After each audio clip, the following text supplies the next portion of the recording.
আল কোরআন জীবন পরিবর্তনের আলোক পত্রিকা। দেখেন এখানে আমরা একটা কোরআনের একটা ক্যালিগ্রাফি নিয়ে এসেছি। এটা সুন্দরভাবে দেখা যাচ্ছে যে আমরা যারা ইসলাম সম্পর্কে জ্ঞান রাখি, ইসলাম মুসলমান, আমরা যারা কোরআন শরীফ পড়ি, আমাদেরকে এখানে একটা বেসিক নলেজ আমরা একটা চিত্রের মাধ্যমে তুলে ধরেছি। দেখেন সবাই দেখেন যে কোরআনের হেদায়েত ও মূল দর্শন। আমরা কোরআনের হেদায়েত ও মূল দর্শন একটু দেখি। এখানে সুন্দরভাবে বলা আছে, দেখেন যে এই যে কোরআনের হেদায়েত এবং মূল দর্শন, এটা কিভাবে আমরা কোরআন থেকে হেদায়েত পেতে পারি। প্রথমত হচ্ছে আমাদেরকে যে কোরআন সরল ও সঠিক পথের দিশারি। মহান আল্লাহ তাআলা পবিত্র কোরআনে সুন্দরভাবে আমরা যারা ইসলাম প্রচার করতে চাই, আমাদেরকে মহান আল্লাহ তাআলা যারা নবী রাসূল প্রেরণ করেছেন, প্রত্যেকের একটা টার্গেট ছিল যে দাওয়াতি কাজ করা, মানে ইসলামের প্রচার করা, প্রসার করা, এবং যারা ইসলামের জ্ঞান রাখে না তাদেরকে ইসলামিক জ্ঞান পৌঁছানো এবং তাদেরকে ইসলামের পথে নিয়ে আসা। এই নিয়ে আসাটাকে হচ্ছে একটা আমাদের মানে পাবলিক স্পিকিং যেটা বলা হয়, যে কথোপকথন।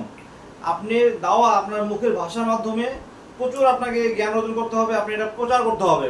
আমরা প্রচার করতে পারি এই কোরআনের জ্ঞানে, যদি আমরা সবার মধ্যে ছড়িয়ে দিতে পারি, তাহলে কি এক সময় পুরো বিশ্বে ইসলামী আন্দোলন এবং ইসলাম সম্পর্কে মানুষ জানতে পারবে। প্রত্যেকটা নবী রাসূল যারা পৃথিবীতে এসেছেন, প্রত্যেকেই মানুষকে দাওয়াত দিয়েছেন, তাদের মুখের ভাষা ছিল, তার সুন্দর চমৎকারভাবে তাদের বাগ্মিতা, যারা বক্তৃতা দেওয়ার যে একটা মাধুর্য, সবাই এটা পারে না, কিন্তু প্রত্যেক নবী রাসূলকে এই কাজটা করতে হয়েছে, তারা চমৎকারভাবে কাজটা করেছেন।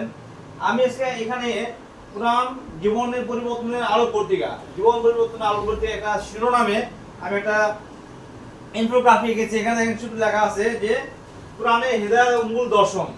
কোরআনের হেদায়েত ও মূল দর্শন হচ্ছে যে এই কোরআনটা সরল ও সঠিক পথের দিশারি।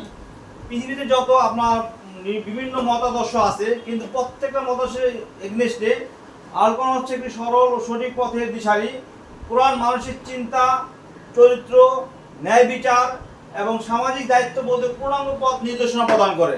তাহলে আমরা আবার একটু খেয়াল করে দেখেন কোরআন আমাদের কি করে। এখানে লেখা আছে, দেখেন যে কোরআন আমাদেরকে দেখেন যে সরল সঠিক পথের দিশারি। কোরআন মানুষের চিন্তা, চরিত্র, ন্যায় বিচার এবং সামাজিক দায়িত্ববোধের পূর্ণাঙ্গ। আপনি একবার হেয়ার আফটার, মানে পৃথিবী থেকে শুরু করে আফটার লাইফ, জান্নাতে যাওয়ার আগ পর্যন্ত আপনি কি করবেন, প্রত্যেকটা দিক নির্দেশনা কোরআন আমাদেরকে দেওয়া আছে। তারপর হচ্ছে কোরআন হচ্ছে হেদায়েত লাভের চাবিকাঠি। কোরআন থেকে হেদায়েত পেতে হলে আমাদেরকে শুধু কোরআন পাঠ নয়, বরং বিশ্বাস, চিন্তা ও আমলের সাথে কোরআনটাকে গ্রহণ করতে হবে। তারপর হচ্ছে আমাদের জীবনের প্রতিটি অবস্থার সমাধান। কোরআন আমাদেরকে দেখেন, কোরআন আমাদের কি দেখায়, আপনার যতগুলো ধাপ আছে আমাদের পার্থিব জীবনের, প্রত্যেকটা ধাপের এখানে পূর্ণাঙ্গ সমাধান আমাদের কোরআন দিয়ে দিছে। তো হচ্ছে দুঃখের সময় আমাদেরকে দেখেন, এখানে আমরা লিখি যে দুঃখের সময় আমাদেরকে ধৈর্য, সাফল্যের সময় কৃতজ্ঞতা, বিপদ আপদের সময় আল্লাহর উপর ভরসা। তাহলে এই যে পাঠগুলো আমাদের কোরআন শিক্ষা দেয়, এটা আমাদেরকে সুন্দরভাবে আমরা দেখেছি। তারপর আমাদেরকে আমরা এখন কোরআন থেকে শিক্ষা গ্রহণের পদ্ধতি, আমরা কোরআন থেকে আমরা কিভাবে শিক্ষা গ্রহণ করতে পারি দেখেন, সেটা হচ্ছে আমাদেরকে নিয়মিত অর্থসহ পাঠ করতে হবে। প্রথম কাজটাকে আমাদেরকে নিয়মিত অর্থসহ কোরআন পাঠ করতে হবে। তারপর হচ্ছে আমাদের জীবনের আয়না হিসেবে দেখা। পঠিত আয়াতটিকে আমাদের কোরআনটা পড়বো, যে পঠিত আয়াতটিকে নিজের জীবন বর্তমান পরিস্থিতির সাথে মিলিয়ে দেখুন, এবং এটি আপনার জন্য কি বার্তা দিচ্ছে, কোরআনটা আমাদের জন্য কি বার্তা দিচ্ছে সেটা আপনি অ্যাকসেপ্ট করুন। আমি যখন গত পরশুদিন আমি এশা নামাজের পরে যখন সূরা ইব্রাহিমটা পড়লাম, এখানে আমি যখন আপনি যে আয়াতটি আপনার যদি সামনে যদি কোরআনের অর্থসহ কোরআন থাকে, আপনি খুলুন, যে ইচ্ছা মতো আপনি যে কোনো একটা আয়াত পড়ুন, দেখবেন আপনার কোরআনের প্রত্যেকটা আয়াত আপনার একটা হেদায়েতের বার্তা নিয়ে আসছে। কোরআন হচ্ছে মুজিজা, মানে আমি একটা মুজিজা, যে আপনি যদি একটা অক্ষরের বিশ্লেষণ করেন দেবেন আপনি হেদায়েত পাবেন। একটি আয়াত, একটি সূরা, প্রথম সূরা হোক, শেষ সূরা হোক, মাঝখানে হোক, শেষ হোক, যেখানে হোক আপনি বলেন। তারপর হচ্ছে বাস্তব জীবন আমল। কোরআনের শিক্ষাগুলোকে কেবল কন্ডিশনের মধ্যে না রেখে নিজের চিন্তা, চরিত্র এবং দৈনন্দিন কাজে প্রকাশ করুন। তাহলে নিজের চিন্তা, চরিত্র এবং দৈনন্দিন কাজে প্রকাশ করা নাম হচ্ছে আমাদেরকে বাস্তব জীবনে আমাদের আরম্ভ করতে হবে। তারপর দেখেন আমরা এখানে কোরআনের তিনটা সূরা আমরা এখানে খেয়াল করেছি। সূরা আসর, আমরা যারা এখানে আছি আমরা সবাই খেয়াল করেছি সময়ের মূল্য।